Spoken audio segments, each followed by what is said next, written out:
with all of you if possible again. So we'll start a little further in the story and take it from there. All right? So we'll start with invocation. Om Jnana Timirandhasya Jnananjanashalakaya Chakshurunmilitam Yena Tasmai Shri Gurave Namaha Shri Chaitanya Manobhishtam Sthapitam Yena Bhutale Swayam Rupa Kadamahyam Dadati Swapadantikam Vacha Kalpatarubhyascha Kripa Sindhubheva Cha Patitanam Pavanebhyo Vaishnavebhyo Namo Namaha Nama Om Vishnupadaya Krishna Prishthaya Bhutale Srimate Bhakti Vedanta Swamini Namine Namaste Saraswate Deve Gauravani Pracharine Nirvishesha Shunyavadi Paschatya Deshatarine Jaya Shri Krishna Chaitanya Prabhu Nityananda Shri Advaita Gadadhara Srivasadi Gaura Bhaktavinda Hare Krishna Krishna Krishna Hare Hare Hare Rama Rama Rama Hare Hare Manojavam Maruta Tulya Vegam Jitendriyam Buddhimatam Varishtam Vatatmajam Vanarayuta Mukhyam Shri Ramadutam Shirasa Namami Pujantam Rama Rameti Madhuram Madhuraksharam Aruhya Kavita Shakham Vande Valmiki Kokilam Apadam Apahartaram Dataram Sarvasampadam Lokabhiramam Shri Ramam Bhuyo Bhuyo Namamyaham Dakshine Lakshmano Yasya Vame Cha Janakatmaja Purato Marutir Yasya Tam Vande Raghunandanam.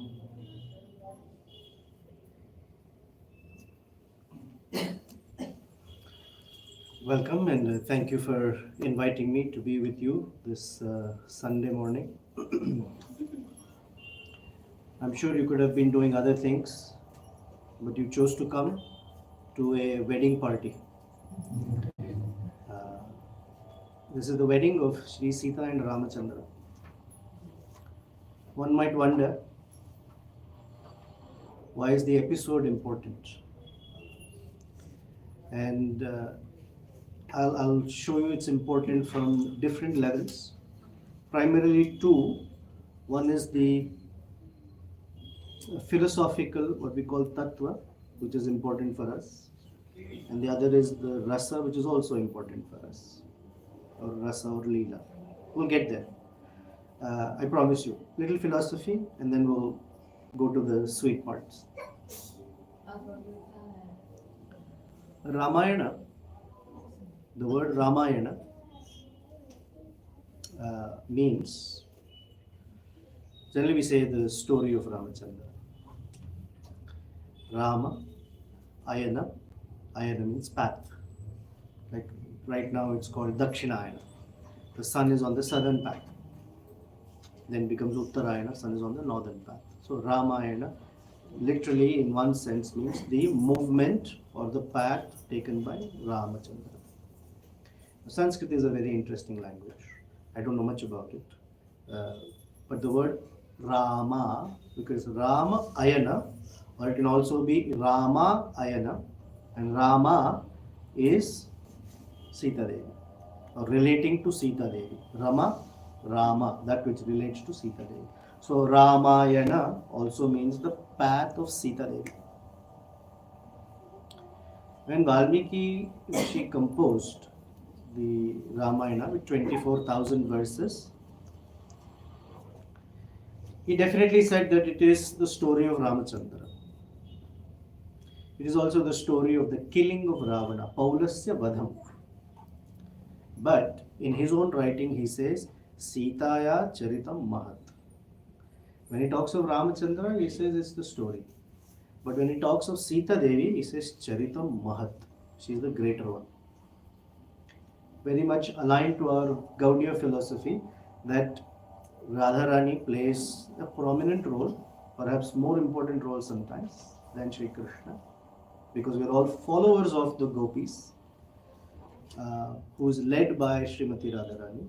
When we say we are Rupanugas, which means we are followers of Srimati Radharani in how to serve Sri Krishna. Similarly, Ramayana is all the greatness is about Sita Devi and her glory mostly. Ramachandra is a side character. Sita Devi is the main.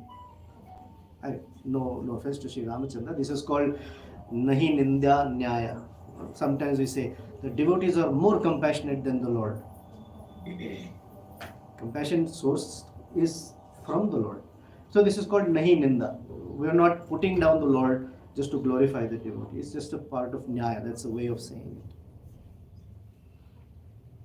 So Sita Devi plays the most prominent role in the scripture. If you step back from it, I want it louder. It's too close to my mouth. I might think of it as ice cream and eat it. Is it better? Okay.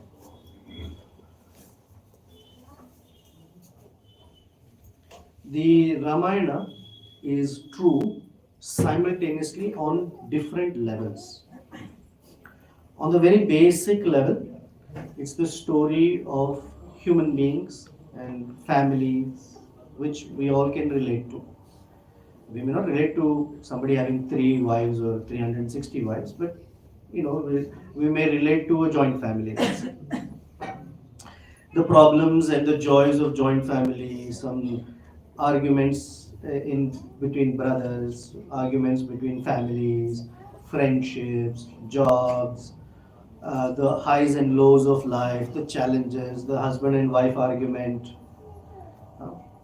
I understand that in this congregation there are no husband-wife issues. I understand. I'm talking of outsiders. Then it's very relatable at a human level. Then the next level up is the level of dharma. We learn dharma by looking at the character of Sri Ramachandra. We learn dharma by looking at the characters that are associated, and we also learn adharma by looking at some other characters in the Ramayana, because you have to learn two things side by side. Krishna says you learn eternal and temporary side by side. Ubhayor abhi drashtvantas, tanayo abhi tattvadarshi. The tattvadarshis always look at eternal and temporary side by side. Even Ishopanishad says that. So that's the dharma level. Above that is the tattva level, the philosophy, and how this philosophy of yoga, bhakti, all is entwined, and it's important because we live by tattva. We understand tattva and we operate on dharma. That's how we live. And the fourth level is what we say Leela or Rasa. After all, it's the Leela of Sri Ramachandra. So any situation is always valid at 4 levels. And we'll go through some. When Sri Ramachandra and Sita Devi and all their associates decided to descend on earth, the Vedas were always associates of the Lord, also said, we want to come. We also want to be there. We hear Chaitanya Mahaprabhu never comes alone. He comes with all of his associates. Ramachandra also comes with all of his associates. So the Vedas also wanted to come. So the famous verse, I don't know if you heard it. Before I go further, how many of you are familiar with the Ramayana? At least the storyline. I mean, this is India, you should know. Okay. How many are familiar with the little philosophical side of the Ramayana? Is this a new you heard? Okay, very good. So there's a famous verse, Veda Vedye Pare Pumsi. You don't know? Veda Vedye Pare Pumsi Jate Dasharathatmaje Veda Pracheta Sadasit Shakshat Ramayanatmana. The Parapumsa, the Supreme Personality Sri Ramachandra, who's Veda Ved, he knows everything. Means he's the cognizant, omniscient Lord. Jate means he was born Dasharatha Atmaje, as the son of Dasharatha. Vedaha, all the Vedas, Prachetasat Asit, they came into being through the Prachetas, which is Valmiki Rishi. Veda Prachetasat Asit Sakshat Ramayana Atmana. They took the form of Ramayana. So this Ramayana actually is a full exposition of the Vedas. It's a full exposition on all Vedic principles. And in this, Bhakti is there, all 9 processes of Bhakti is there, all 12 rasas are there, and it is exclusively a Sharanagati scripture. If anyone wants to know how to perform Sharanagati to the Lord, the Ramayana is the scripture. And interestingly, Valmiki Rishi was the Vyasadev for his time. Now the question is, when did Lord Ramachandra's pastimes manifest? When did they happen? Any idea? Treta Yuga. Chandan Prabhu. Treta Yuga. Then the question is, which Treta Yuga? 28. 24th. Or sometimes says 25th. In the Matsya Purana, Rupa Goswami indicates this is about the 25th Yuga cycle.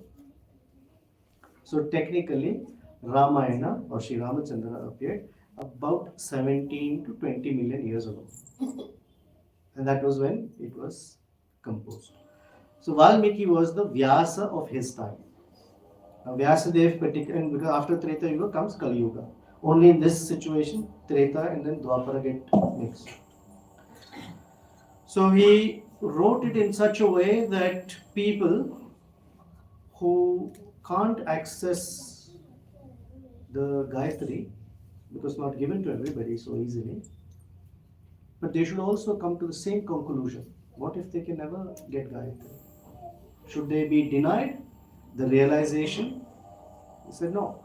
So the Gayatri, whatever realization one gets from reciting or chanting the Gayatri, and the realization what one's supposed to get is to see Sita and Ramachandra and all their associates, the creation, everything together. Confirmed. But if I can't chant Gayatri, I can still get to that truth by studying the Ramayana. So the Gayatri has 24 syllables. Any shloka that has 24 syllables is called Gayatri. Any shloka that has 32 is called Anushtup. It's called a chanda, a meter. So there are many Gayatris. So let's say Brahma Gayatri, Tat Savitur Varenyam, etc. So he took those 24 syllables and expanded the scripture into 24,000 shlokas. Over 7 kandas. Bala, Ayodhya, Aranya, Kishkinda, Sundara, Yuddha and Uttarakanda. And 24,000 verses and 1,000 verses. Each set of 1,000 verses begin with the next consecutive syllable of the Gayatri. So for example, the first 1,000 begin with Ta. Tat Savitur Tapaswadhyaya Nirata. That's how it begins. Then 1,001st verse begins with Tat, the next Ta. Then the third 1,000 will begin with Sa, Va, like that. So and it ends, Gayatri ends with Prachodayat. The Ramayana also ends with Ta in the end. So that way, by studying Ramayana, you get full realization of Sita and Ramachandra and all those associates. There's a lot more to say. I'm trying to get to the wedding. I have 1 hour time. So with that as the basis, the question is, why is Sita Rama wedding so important? The Sri Vaishnava Acharyas, who for over 1,000 years have been writing commentaries, of course, now let's just, before I get there, how many Ramayanas are there? thousands of Ramayanas are there. All the thousands of versions of Ramayana take the Valmiki Ramayana as the baseline. And then they add their realizations and details as required. Because the original Ramayana has 1 billion verses. It's 1,000 million. It's 1 billion. Shatakoti Pravistaram. Pravistaram expanded as. Eka aksharam pumsa mahapataka nashanam. Eka aksharam, not even sentences, not even words. Eka aksharam, if you can understand, if we can understand, mahapataka nashanam. Now in 1 billion in Lord Brahma's planet, they discuss it.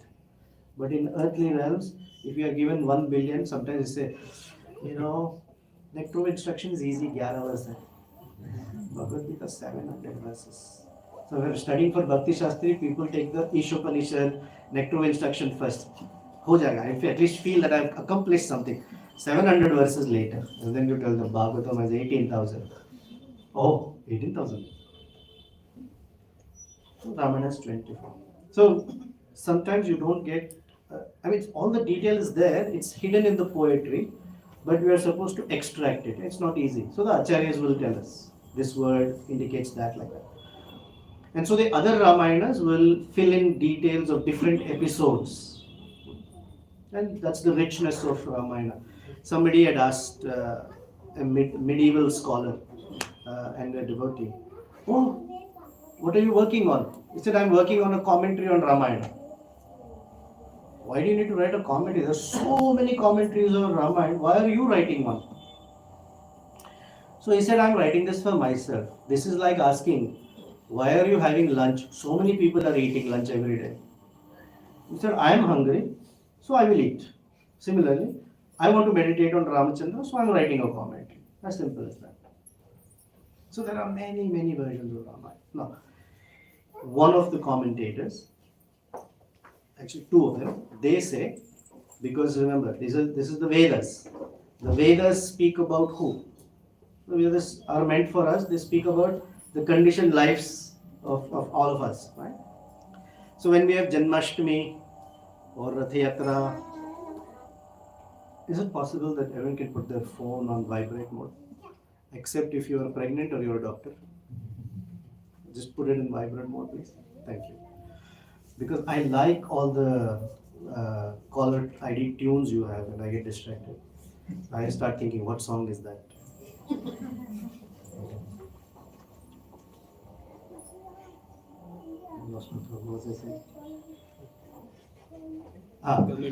When Janmashtami, Rath Yatra or Ram Navami, whatever festivals happen, all of us, we put on a drama or a play in front of the deities so they can see us enacting their pastimes.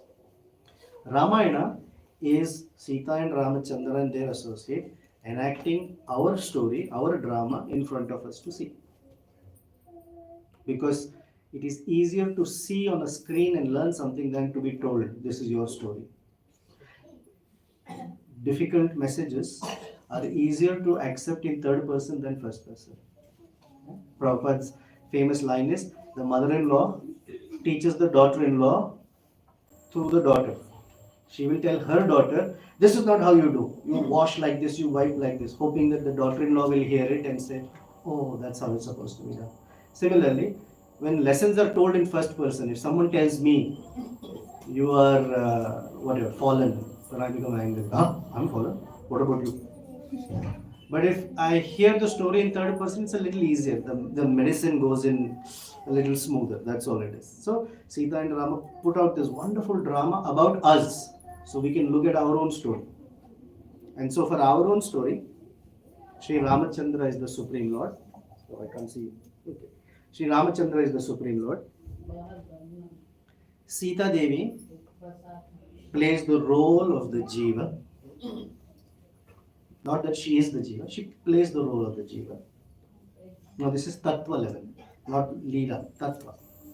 In Leela, she is the consort, the Aladini potency of the Lord. At the Tattva level, because they have to teach, right? At the Tattva level, she plays the role of the Jiva. Ravana plays the role of the mind. Lanka is the material body that is situated in the middle of the ocean of birth and death. That's why it is an island somewhere. Make sense? There's so much more detail, but if I had 10 hours, we'd lovely say that. So that's the pastime. And the idea that when Sita Devi or the Jiva has a desire that is very, very strong and wants something that is not in her best interest, illusion, Maricha. Maricha by definition means illusion. She chooses illusion. At that point, the mind grabs her and entraps her in a mortal body called Lanka. And then Hanumanji brings the message of Sri Ramachandra, playing the role of Sri Guru. And Lakshmana is also Guru Tattva. And under Guru Tattva, there can be many Gurus. Hanumanji plays the role of Guru, bringing the ring with the Rama Nama. I'm giving the whole Ramayana quickly. Bringing the Rama Nama. Make sure that Sita Devi is really, the Jiva is interested in becoming united with the Lord again and gives initiation, the Rama Nama. And then plays the role of going back and making the case for Ramachandra to come. So Guru plays roles on both sides in bringing the message of the Lord to the Jiva and then bringing the message of the Jiva to the Lord and brings the Lord with him. And in general, nobody can go from the material world to the spiritual world. Always the Lord has to come or make a means for something for him to be taken back. So they build a bridge. All the associates come. Sita Devi is brought back and she goes to Ayodhya. This Tattva level, that's the story. Now this wedding is important because Janaka is a great yogi, right? In the Bhagavad Gita, Krishna describes he is a great yogi, bhakti yogi, karma yogi sometimes referred to as. And this yogi is tilling the land for performing the yajna. And as he just begins to till the land, he finds at the very point where the plow or hala is touching the ground, a young, beautiful child. So those of us who have studied the 13th chapter of Bhagavad Gita, Arjuna asks, tell me about Kshetra and tell me about Kshetrajya. And Krishna says, Idam Shariram Kshetra. So the yogi, Bhakti yogi, should till or search within this body that little so that you find the Jiva in it, Kshetrajya. So you can relate how it is story about us and how conditioned life is to be lived so we can become self-realized. So Janaka, while tilling the land, finds Sita Devi. And therefore Sita is called Ayonija. Ramachandra is born in Ikshvaku dynasty. In what dynasty was Sita born? We don't know.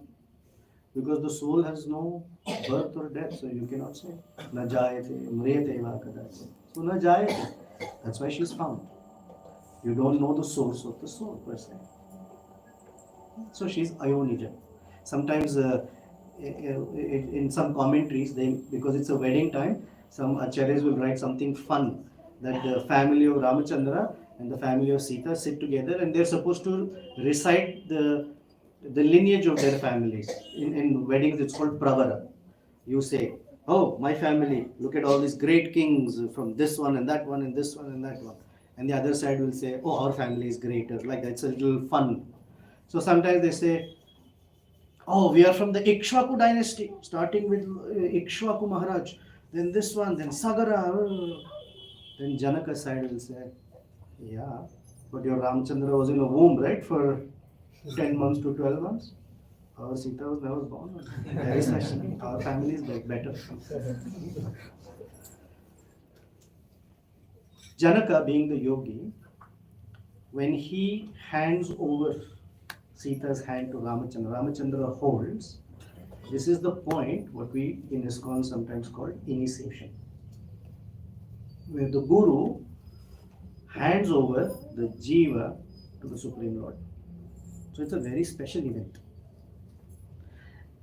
from a Tattva perspective. From a Leela perspective, it is very important because until Sita Devi, remember, Sitayam Charitam Mahat, until Sita Devi is next to Sri Ramachandra, none of his projects are able to be completed. He said, Paritranaya sadhunam, vinashaya cha duskritam, dharma sansthapanarthaya, sambhavami yuge yuge. Without her next to him, none of it is possible. That's why Sitayam Charitam Mahat. In this scripture, she is the prime mover. Ramachandra does the small part of shooting arrows. Everything else she takes care. And there are shlokas to support that. We're talking about the marriage. So until she is there, the purpose of their incarnation cannot be manifested. So she has to first come be united with him. So this episode is very, very important from a Leela perspective as well. Make sense? This is just the setting. Okay, now we are going to the actual storyline of it. One day, Dasharatha Maharaj is sitting on his throne and is a little concerned that his young boy Sri Rama, who's born to him after many, many, many years. Dasharatha was how old? 60,000 years old. And Rama was born after. So he was very elderly. And Rama was, of course, young child. So you can imagine when someone has a child after so many years, how much they're attached to and love their child. So Ramachandra is 12 years old. And Dasharatha is concerned. It's time for his marriage. How do I do it? Is there a suitable person? At 12 years old, of course, they have to marry early. So by the time Rama was 12, Sita was 6. So then he was thinking, as most people are concerned about wedding. Suddenly, his messenger walks in and he says, "Oh Maharaja, at our door is the great sage Vishwamitra." Oh, we all know about Vishwamitra. He can suddenly become very angry, like Durvasa Muni, if he's not pleased. So everyone gets up, runs to the front door, wash his feet, invite him, bring him, give him a nice seat to sit down, paniyam, achamaniyam, padyam, arghyam, everything. Give him something to eat and drink, make him relaxed and say, "Oh please," Dasharatha Maharaj asks, "Oh great sage Vishwamitra, what brings you here to my kingdom? Whatever it is, I will give it to you." So Dasharatha is one person who they say that he promises very quickly and then regrets slowly over a long time. So generally, before you promise, you better know what you're promising. At initiation, people say, "I'm following all the 4 regulative principles. I will chant 16 rounds for a day. I will authenticate myself." Sometimes my spiritual, someone will say, "Maharaj, I will chant 32 rounds every day." I said, "Just say 16. You can chant 32. Just say 16. Don't say 32. Oh, I will not whatever firm initiation. And after some years, I'm like, "Arey, kya promise kar diya maine?" The people are. So you should know what you're promising before you give your word. So he said, "Oh, whatever you want, done. What is it? Please tell." So Vishwamitra said, "Oh, in Siddhashram, my associates and I, we were performing this yajna. Every time, right when we are supposed to do Purnahuti, suddenly the whole sky becomes green and dark, and these Rakshasas, they show up and they laugh and they throw blood, stool, urine, bones, flesh, and make such mayhem, throw the vessels and pots here and there, and they will laugh and go away. And this is being such a menace. Of course, I can sprinkle some water and say finished and they will all die. But all my yogic credits will also go away, which I'm not interested in. I'm now a Brahma Rishi. That is the function for Kshatriyas. So Dasharatha Maharaj said, "Oh, No problem. Chalo, let's go right now. I will get all my horses, chariots, elephants, infantry, cavalry. Oops, I pulled it out. I'm sorry, I'm fidgeting with this. I'll get chariots, infantry, cavalry, everybody, chalo! Vishwamitra said, I don't want you to go. What do you mean? I want your boy, Ramachandra. Ah, my Ramachandra? No. वो तो बच्चा is very young. ऊन षोडश वर्षों में रामो राजीव लोचना. ऊन षोडश. Shodasha 16. Una means less than. So they say generally Una Shodasha is 1/4 less than 16. It's about 12. Some people say, oh, bacha is not even 18. If the boy is 14, you say he's not even 18. So Una Shodasha Varshaha, Me Rama, my Rama. You hear the word me, my son?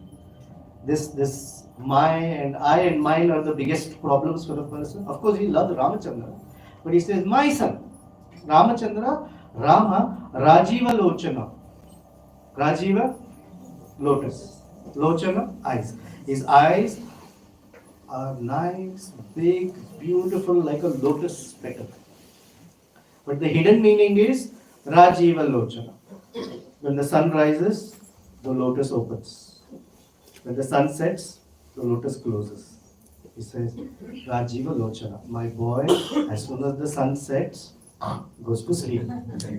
He doesn't watch Netflix. He's not on Instagram. And the Rakshasas, they become strong after sunset. Na yodhum shakta. He cannot fight them. Chota sa bachcha hai. Actually, they say he was so young, you could not tell whether he was a boy or a girl. Only at some puberty, some features show up. You can't tell, he's so young, so delicate. Rakshasas. You just explain how they come and destroy. I can't send my son, I'll come with you. Vishwamitra looked at him and said, you said you will send your son. So they go through back and forth argument. He's not willing to budge and Vishwamitra is not willing to budge. And Vishwamitra says, Aham vedmi mahatmanaha Ramam satya parakramam Vasishtopi mahateja ye me tapasi sthitaha. I know your son. Aham vedmi mahatmana. He's a very great person. And not just me, Vasishtha, this Vasishtha who's standing there, he also knows. And all the tapasvis who are in your court, they also know. So Dasharatha is thinking, ये लड़का मेरे घर में है. From morning till night, I'm watching him. This person has come to my palace for the very first time. Imagine some stranger comes to your house and says, I know your son better than you. You'll be like, what are you talking? But this Aham Vedmi Mahatmana is a Vedic statement. Remember, Ramayana is Vedas. So in the Vedas, especially the Purusha Sukta sections of the Rig Veda, there is a verse. Vedaham ekam Purusham Mahantam Aditya Varnam Tamasa Parastam. Vedaham ekam Purusham Mahantam. What did Vishwamitra say? Aham Vedmi Mahatmana. So he knows that this is the Supreme Lord. Dasharatha thinks he's my little boy. And by saying Aham Vedmi, the hidden meaning is I am a tapasvi. I have insight into spiritual life. I know. But you are a grahastha who's saying Me Rama. So you don't know his real identity. As long as one identifies everything as I and mine, spiritual reality is hidden, is not accessible. So then Vasishtha intervenes. You know Vishwamitra. Jada panga nahi lena.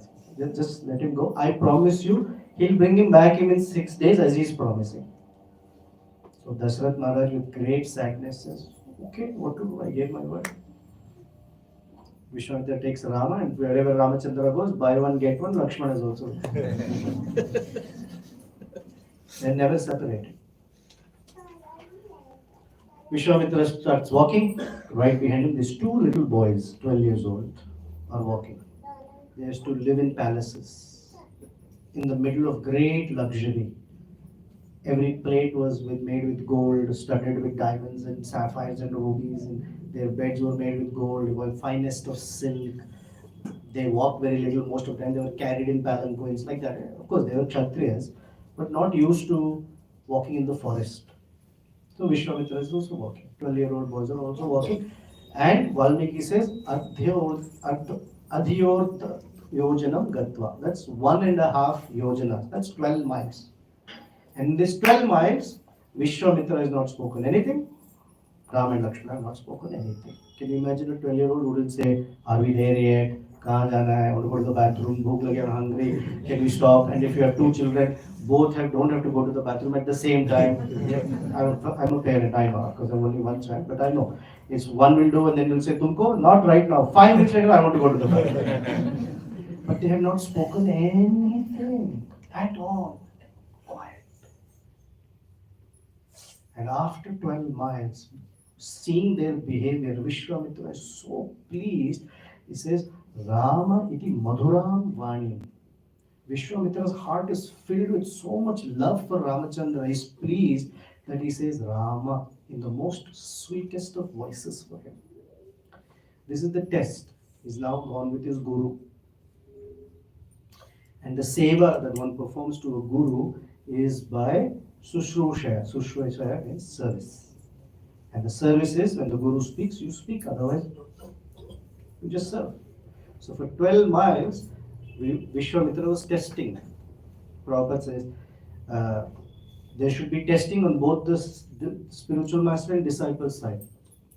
Before initiation, the disciple should test the spiritual master.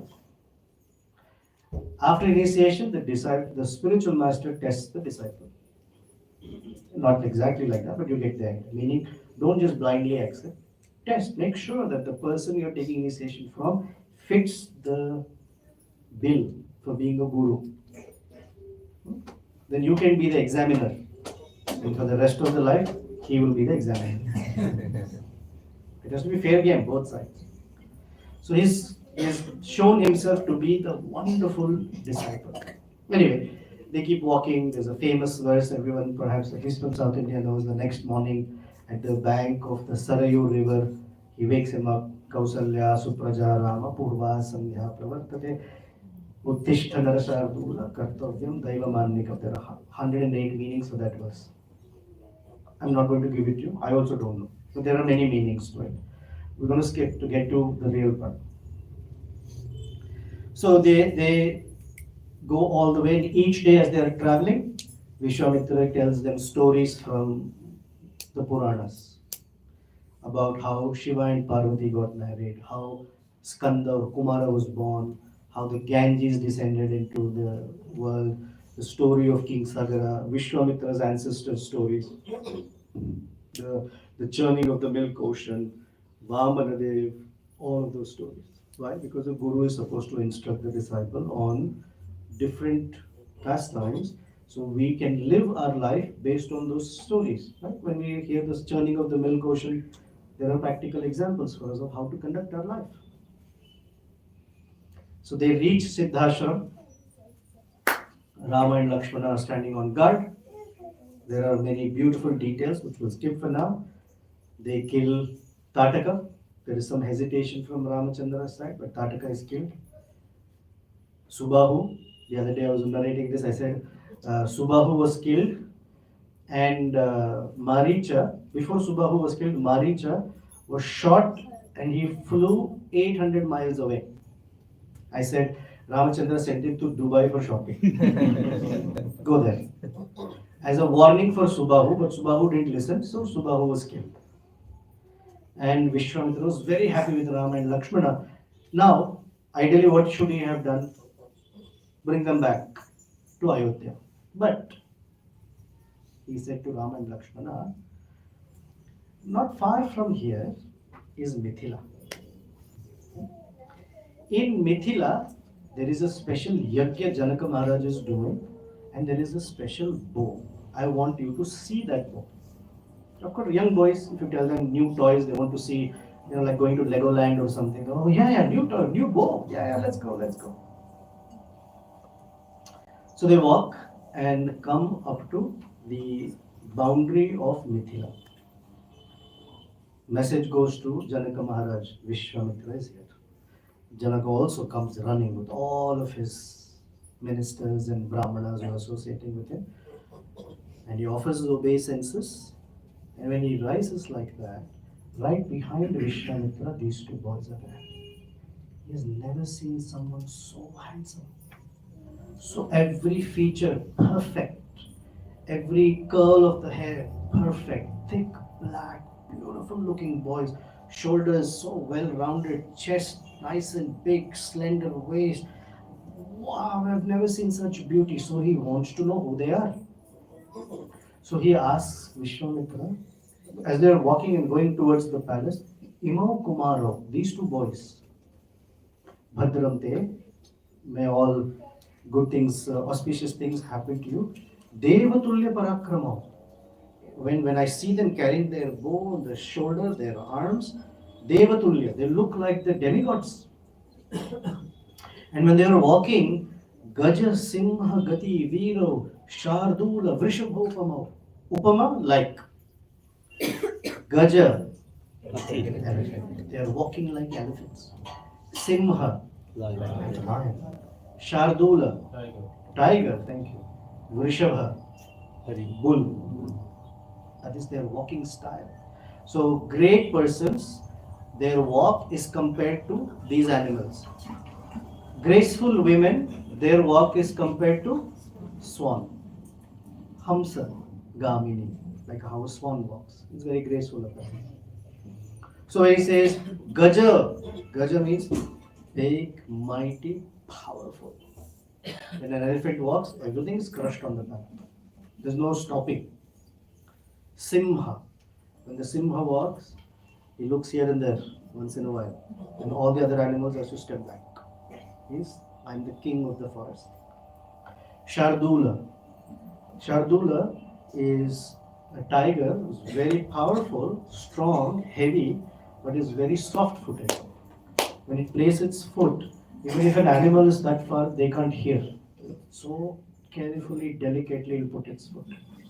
That means he is very focused when he's walking. And Vrishabha. Vrishabha has a very dominating presence. He's a bull, has a big hump. And he's the leader of the entire set of cows, the cattle. When he stands like that, Vrishabha. Sorry. Well, then he says, Padma Patra Vishalaksho. You know what that means. I don't have to explain. Khadga Tuni Dhanurdhara. Khadga, sword. Tuni, quivers. All the arrows are there. Dhanurdhara. Ashwina Viva Rupena. They look like the Ashwini Kumaras. In the Swargaloka, the most handsome are the Ashwini Kumaras. So, Ashwina Viva Rupena, Samupasthita Yavana. Just very young boys are standing here. Yadrichayagam Prapto. By some great fortune of mine, their feet are touching the ground. This is my kingdom. Katham, how? Padbhyam Iva Prapto. What is the reason that they have come walking into my kingdom? Kimartham. What is their purpose? Kasya. Who are they? Mune. Oh Vishwamitra Mune. Tell me. Who are they? Why have they come here? Why are such charming people in my kingdom? So Vishwamitra says, oh, I heard that you have a special yajna going on and there is this beautiful bow. I want them to see. Janaka says, oh, you're more than welcome. But before we go see the bow, let me tell you the story about the bow. Oh my God. Let me tell you the story about the bow.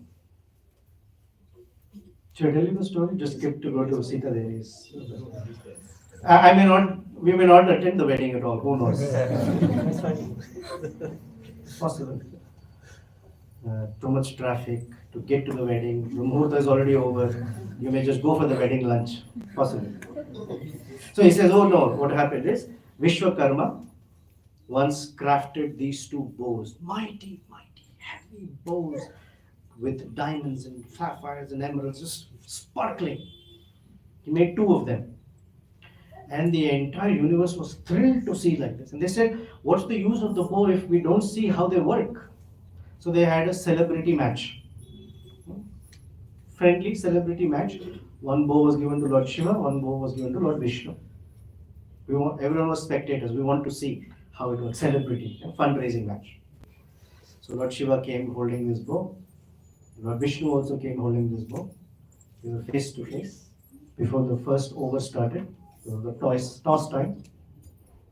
Lord Vishnu, from his mouth, uttered the humkara. Humkara is hum. Just Vishnu's uttering hum, the bow in Lord Shiva's hand cracked. Thoda sa. So Lord Shiva said, I won't fight this. No, my bow is cracked. All the devatas were pleased that, wow, what a wonderful act of virya Lord Vishnu exhibited. So Lord Shiva gave that bow to Janaka's ancestor, 6 generations above. His name was Devarata.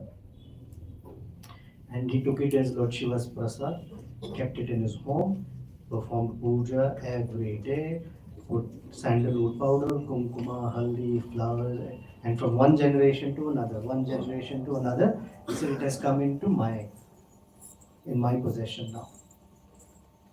And I have made this declaration that anybody who can lift this bow, I will give my daughter Sita in marriage to him.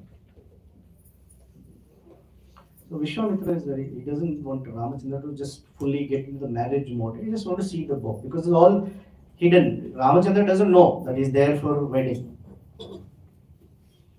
Okay, let's go now that we know the story. So Janaka Maharaj, bring the bow.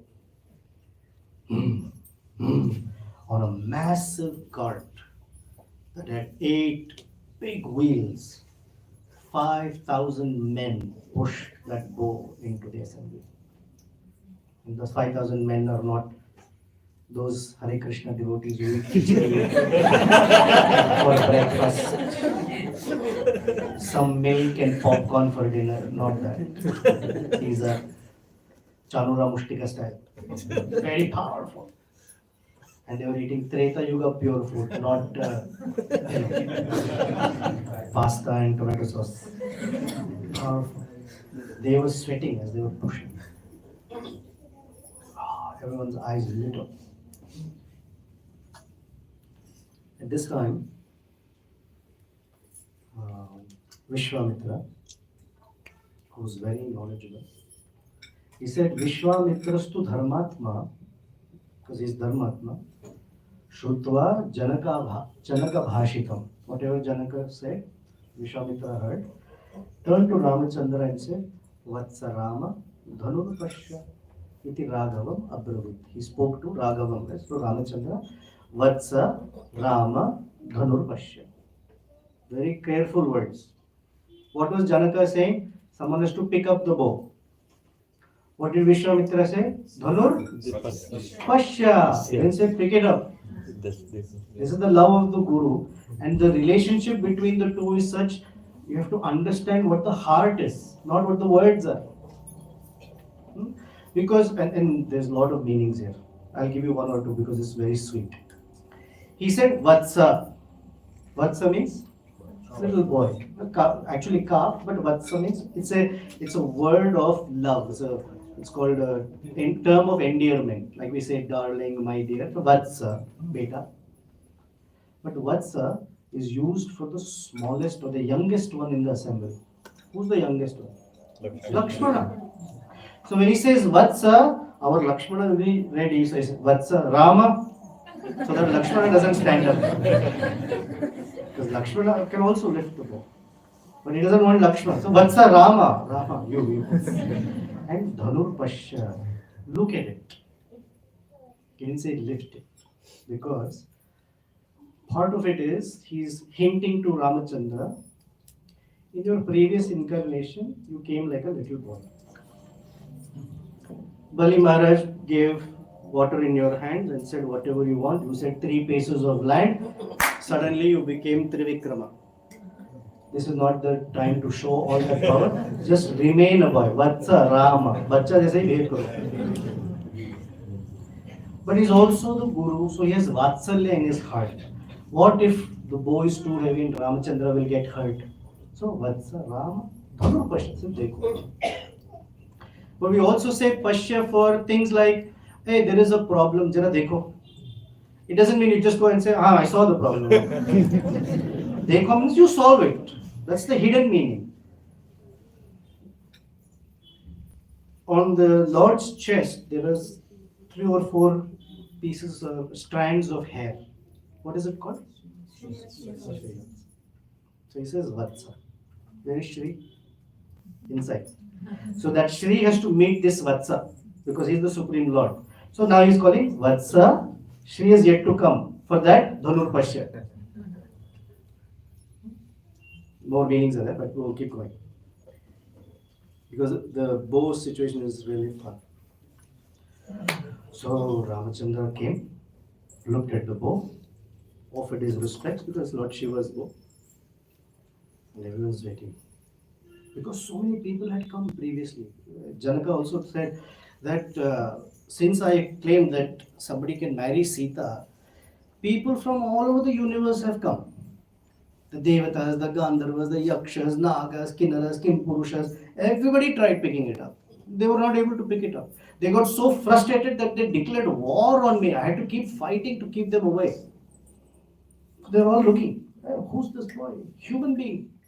How can a human being lift anything? After we are all the Devatas, we are not able to lift. What will a human lift? And it took 12-year-old boy. Pashyatam Nripa Sahasranam. Nripa Sahasranam. Thousands of kings were watching. Bahunam. Many of them were there. Raghunandana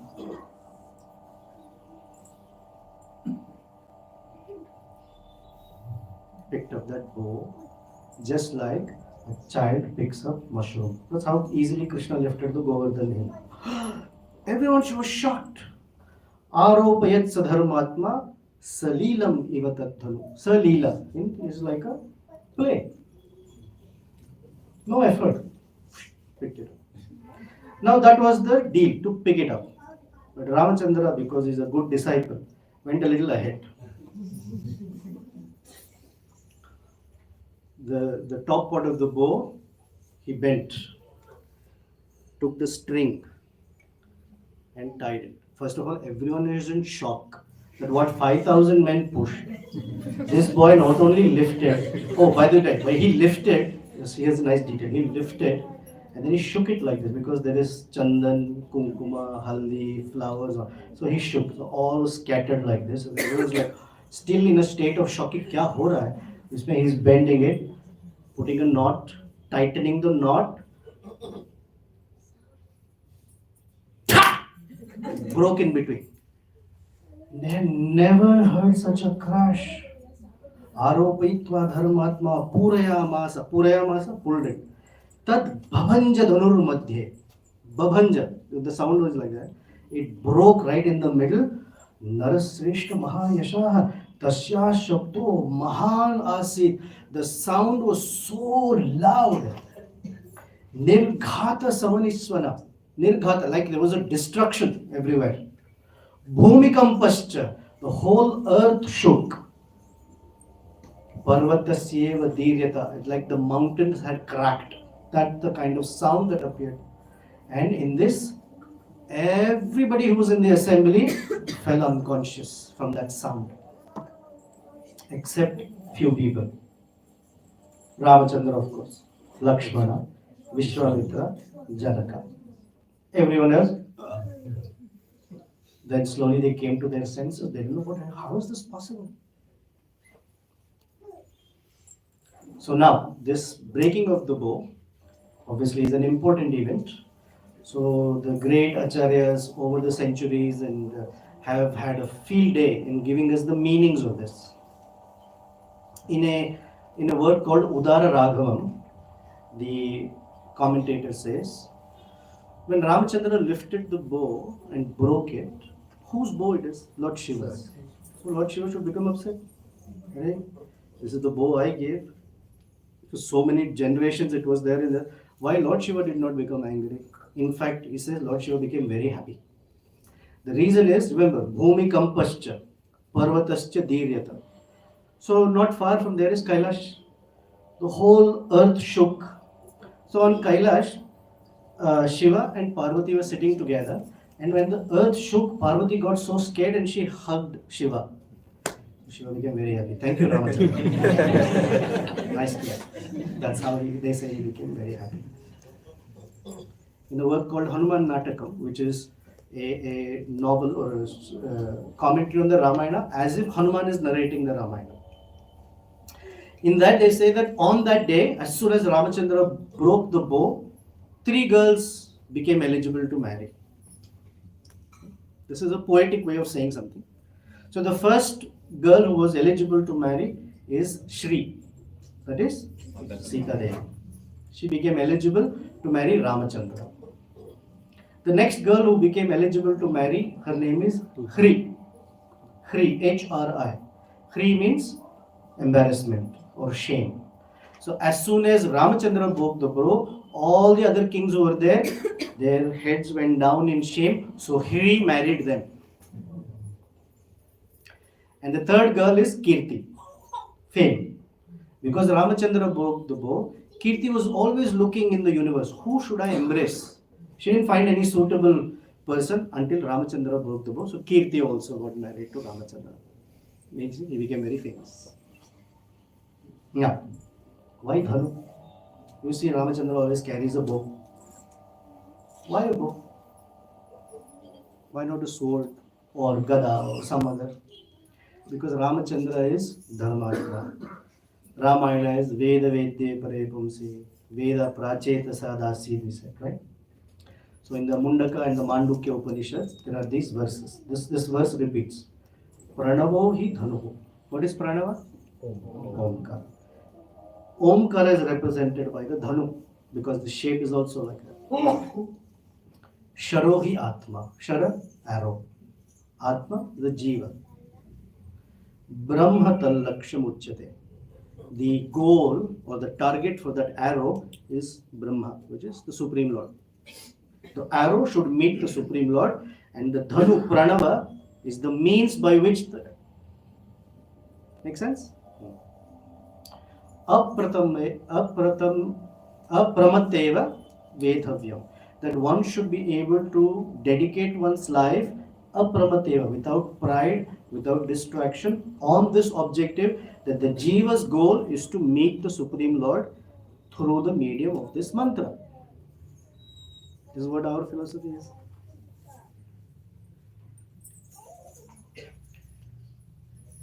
Dhanu has 3 parts. The upper part, the lower part, and the string. And by breaking the bow, the upper part meets the lower part. Otherwise, they are ever separated. Correct? So the string in Omkara, A, U and Ma. A represents Lord Vishnu. In the Bhagavad Gita, Krishna said, Aksharanam Akarosmi. Whenever you see A, it represents Lord Vishnu, Lord Krishna. Ma is the Jiva, because Mrityu is one who goes through birth and death. Ma is the Jiva. The Ukara is the one that connects the living entity to the Supreme Lord, which is Ladini potency, Sita Devi, or Radharani as we say. Or in general we say the Hladini potency. But for the Supreme Lord, the Akara to meet the Makara, the pot to meet, the bow has to be broken. And the way it is broken is by pulling the string. And the string has to be pulled up to the ear.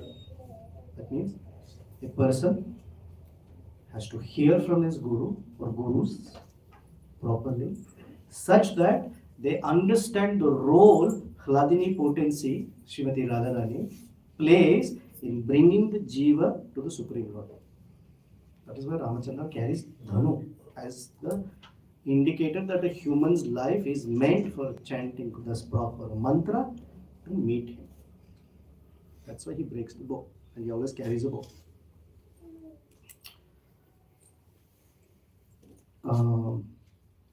Now, another Acharya says, as Ramachandra was bending the bow and tightening the knot here, all the Rakshasas that were there on the planet, for their wives, the Mangal Sutra knot started becoming loose. As the knots here was being tightened, there the Mangal Sutra started becoming loose, which means that it's a poetic way of saying that this now declares that they will die soon.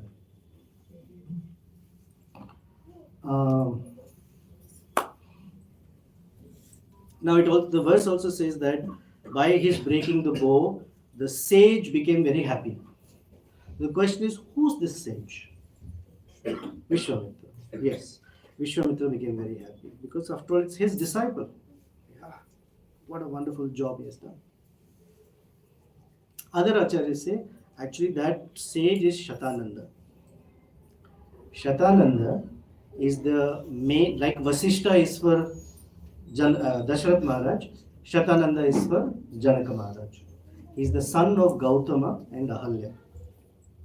It is he who requested Vishwamitra, please go to Ayodhya and bring Ramachandra here to marry Sita Devi.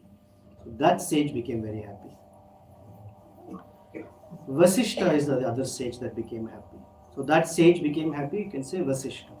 Because Vasishtha has been waiting. He is the guru for the Ikshvaku dynasty since when? Since Ikshvaku's time. Almost 24 generations later, and these are not 50, 60-year-old kings. They are all living very long time. Dasarath himself was 60,000 years. Vasishtha is waiting.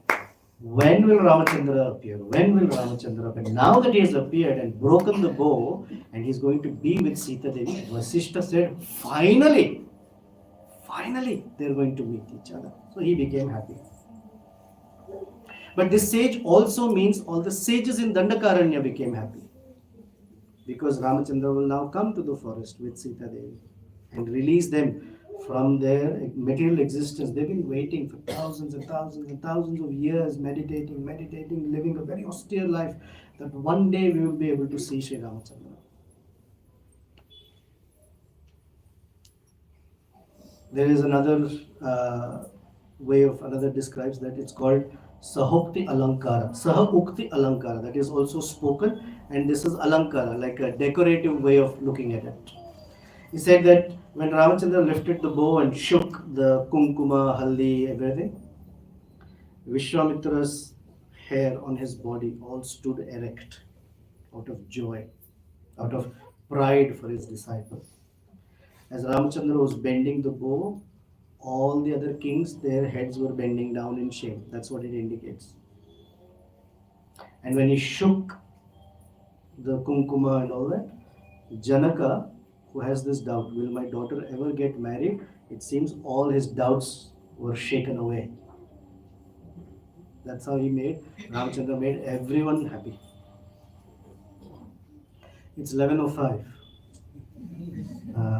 What to do? Time is there. 11:30 is. No, but he wanted that there should be some Q&A also. You like the story so far? Yes, very good. I know what to do. Anyway, what does the Sabha say? I'm just a servant sitting on a higher seat. That's all. But please, what should we do? Please continue. How much more time? So I need to know whether to abridge the story or elongate the story. We have time. Sunday.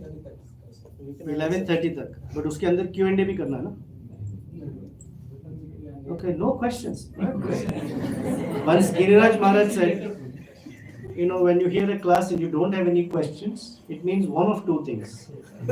One, you understood everything, all your doubts have been removed.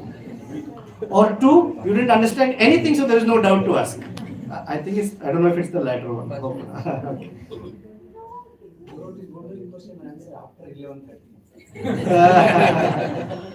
Kalidasa, a great poet, he says that when Ramachandra was breaking the bow, it indicates that Parashurama's pride was being broken, because Parashurama had made this vow: I will kill every Kshatriya on this planet, and he had done.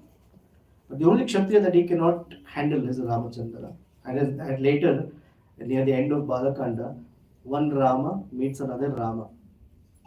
And the younger Rama curbs the pride of the older Rama, and then the older Rama becomes very happy. Finally, I met a worthy Kshatriya. Of course, he knows he's the Supreme Lord. Gives his Vishnu Chapa bow to Ramachandra and goes away to meditate. Janaka Maharaj previously had said that I will give Sita in marriage to that person who gives me a dowry.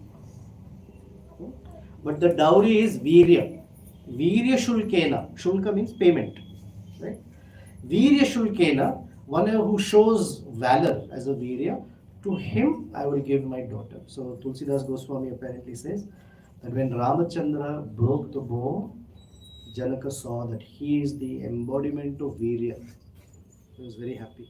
Dowry bhi mil gaya.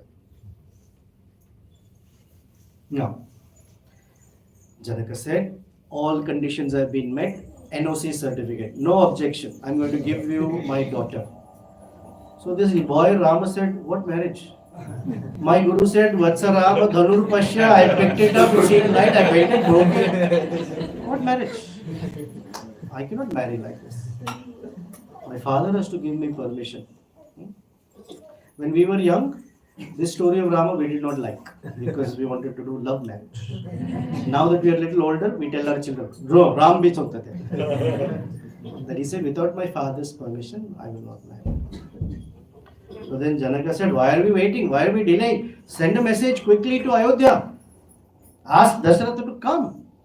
And when the message was received by Dasharath Maharaj, he became so happy because he was thinking, 6 days ago, what to do about this marriage. And suddenly a marriage proposal, that too from Janaka, the great king, the great personality. He brought riches and big elephants carrying massive boxes and trunks of jewels and cloth and this and that. I mean, I don't even know what all. The whole thing was brought as gifts towards Mithila. Then Dasharath Maharaj said, yes, please marry Sita Devi. But at this time, it was that time of the year where wedding halls are difficult to get. And the caterers were too busy. So the suggestion was, Lakshman is also standing here. So Janaka said, I have another daughter, Urmila. Hey, same Muhurat, kara do. Then he came to know that 2 other boys are also coming. So Janaka's younger brother, Kushadhwaja, he said, I also have 2 daughters, Mandavi and Shutakriti. Oh, we'll give that to Bharata and Shatrughna also. Oh, एक ही मुहूर्त में 4 weddings. Fantastic. Haldi ceremony will go on for 7 years. So that day of that muhurta came when Ramachandra is standing in the mandapa.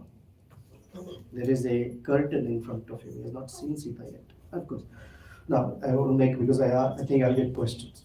Did Ramachandra meet Sita before this? Valmiki Rishi doesn't mention it. But there are other Ramayanas, like in Tamil there is called Kamba Ramayana, in Sri Ramcharitmanas, in other versions, they say that there was a meeting. For us, we don't care if there was a meeting or not, but they had met each other.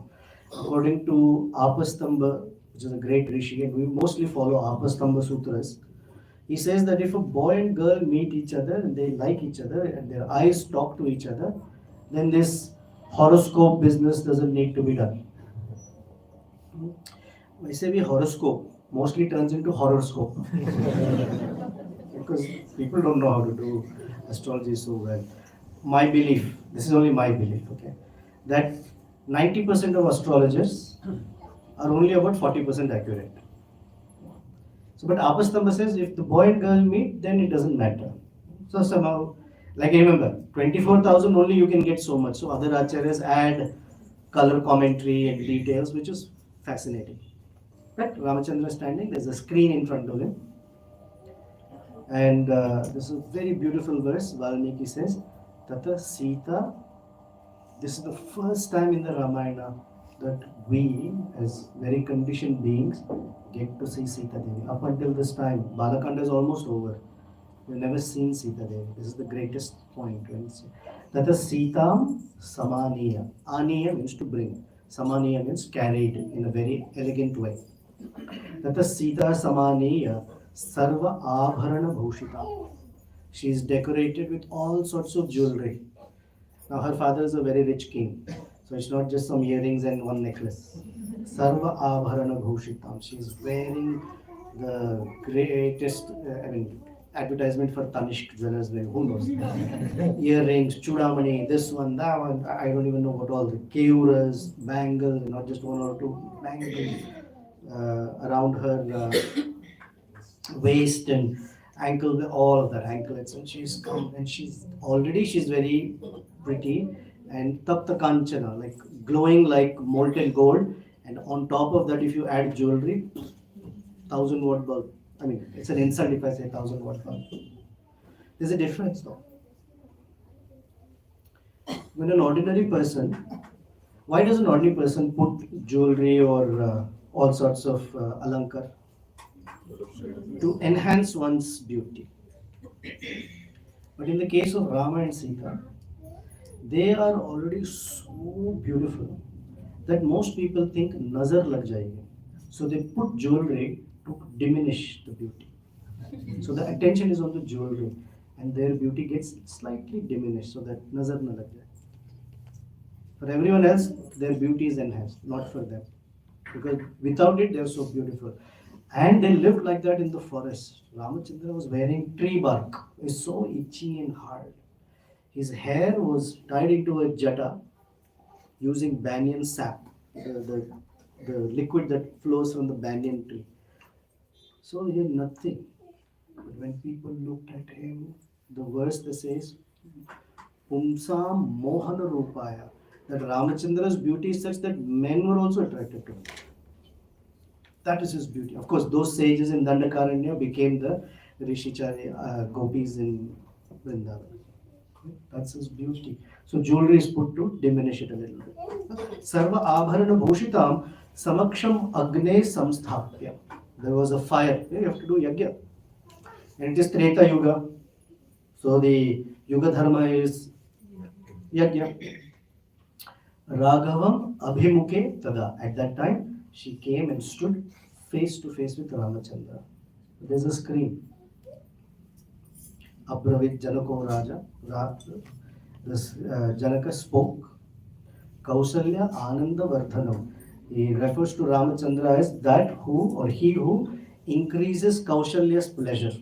Kausalya Ananda Vardhanam.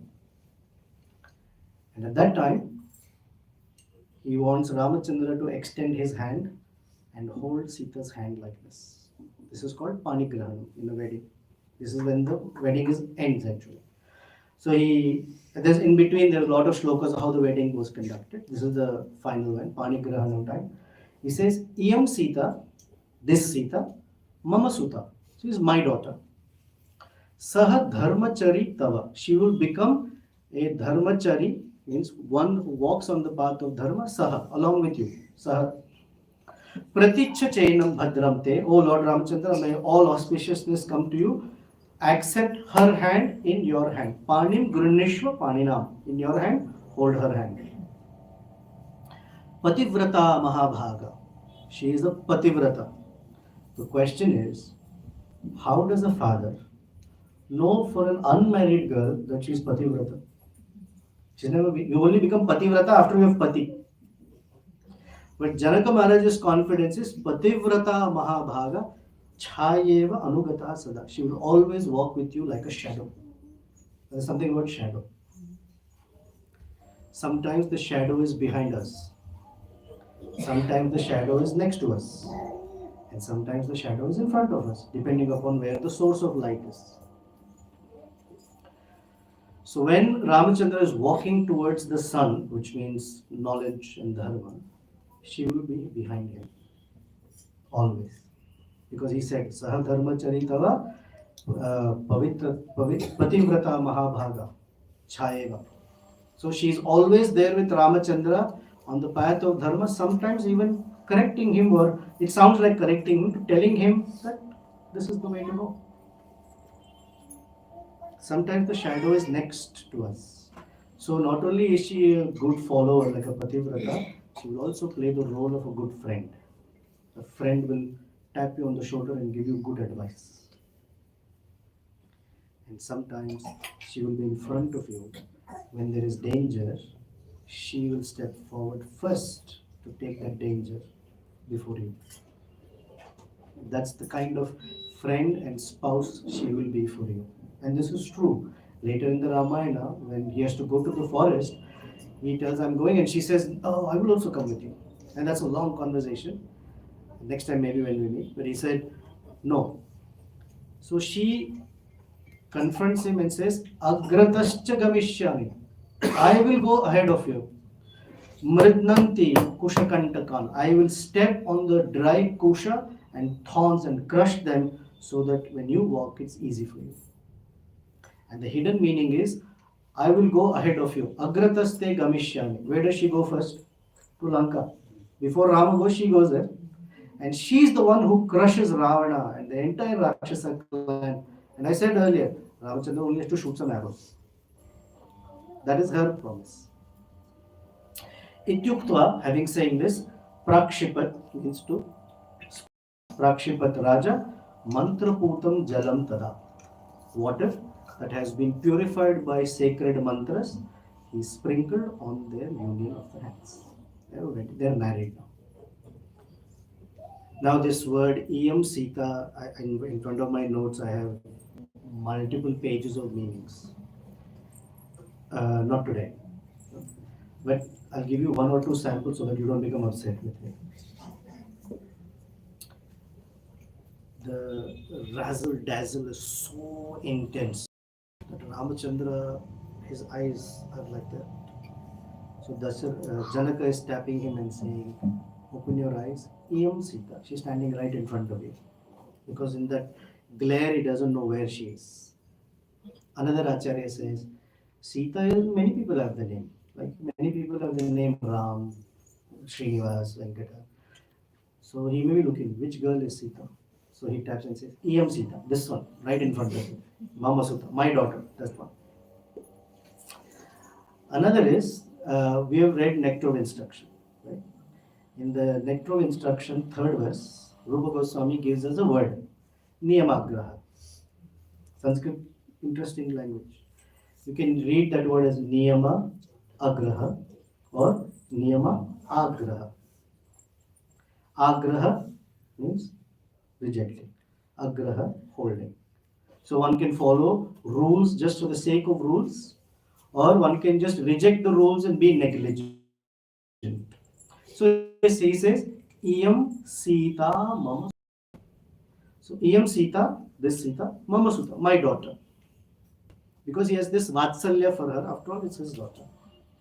But it can also be read as Iyam Sutta, Amama Sutta, not my daughter. Because when one is offering something to Lord Vishnu, what do we say? Idam Vishnave Namaha. Idam Vishnave Namaha. Idam Vishnave Swaha. Idam Namama. We are all supposed to be free from Aham and Mama. And so he's showing us that he's such a great personality. He has no Aham and Mama in him. So Iyam Sita, Amama Sutta.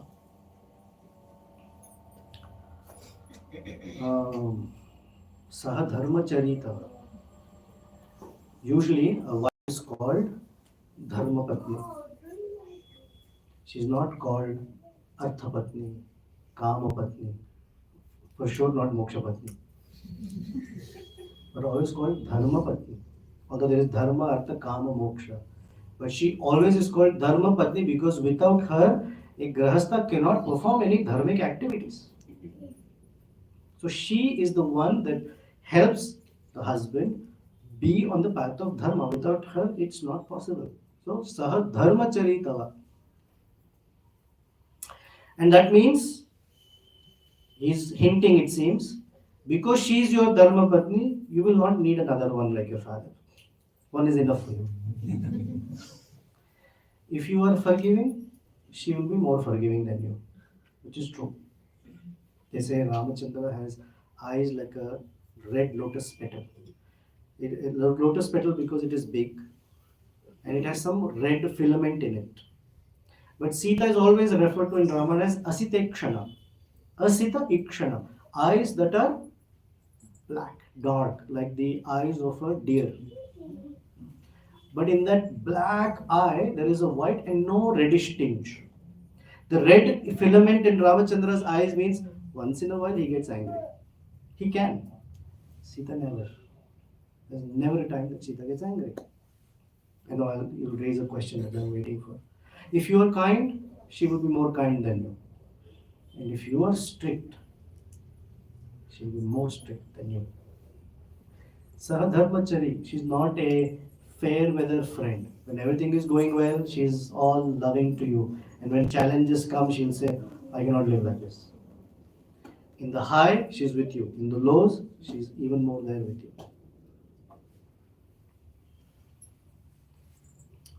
If you only when you accept my daughter, Sahadharmachari, you will be able to make friendship with Sugriva. You will be able to make friendship with Vibhishana. And only then you'll be able to kill Ravana. Only because she is there with you. And she will not hesitate to correct you if required, politely though. Politely, she'll correct you. Because you are Rama. You are carrying Khadgatuni Dhanudhara. Because you carry weapons. Sometimes you might be interested in using them. She will help you and assess when is the best time to use them at all. There's a whole conversation in Ramayana later. Now, there is something beautiful about being a daughter. A son brings glory to his family, if he's a good son. Suputra and Kuputra are not that far. But a daughter brings glory to two generations, two sides. When she is born, she brings glory to her side of the family. Then when she marries, she brings glory to the husband's side of the family. So the daughter is actually more valuable.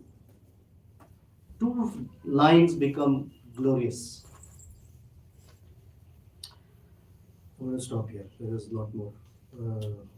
Correct. Now, this is where the wedding is over. Now, because it's such an important event, in the sky, all the devatas and rishis have gathered to see this event. Just like you're sitting, they're also waiting and seeing, wow, this wedding. And as soon as Ramachandra held Sita Devi's hand, the sages in the sky started shouting, Sadhu, Sadhu. Sadhu, Sadhu means very good, very good. Sadhu, Sadhu, iti devanam, rishinam, vadatam tada. At that time, the rishis and devatas started loudly shouting, Sadhu, Sadhu. Devadum durbher nirghosha. The devatas started to play musical instruments. Pushpa Varsho Mahan Abhut, a great shower of flower petals and flowers came down from the sky. Since we have all come for the wedding, you assume yourself as the Devatas and Rishis. Okay? So here's what I want to do as an exercise for you. It's important. We have heard about Ramachandra. We have heard about Sita Devi. Close your eyes. Imagine, visualize yourself that you're in this grand wedding and you're hovering in the sky like the Devatas and Rishis. And the Supreme Personality of Godhead performs this pastime of extending his hand and holding the hand of his consort Sita Devi, who's dazzling in all this jewelry, and she is the Shakti that is going to unfold this entire pastime of Sri Ramachandra. And we are very, very fortunate that somehow we were there, invited or uninvited, we were at this wedding. And once he is holding her hand, there is a joy in our heart. So we will loudly, don't be shy, loudly say Sadhu, Sadhu. Okay? 1, 2, 3. Sadhu, Sadhu, Sadhu, Sadhu. Sadhu, Sadhu iti devanam, rishinam vadatam tada, devadundur nirghosha, pushpa varsho, mahan abhut. And that is how Sita and Ramachandra got married. Thank you very much. I'm sorry I went way over time, but thank you. Thank you. You're a wonderful audience. I'm very grateful to you. I don't know if you have time for Q&A. I'm looking at my boss there. If no time, that's okay. I understand. Okay. When you want me to end, you wave your hand like that, so I will know when to shut up. Yes. I need to know your name because My name is Satyajit. Satyajit. Very nice to meet you. We know that Ramchandra went to Vasishtha Muni's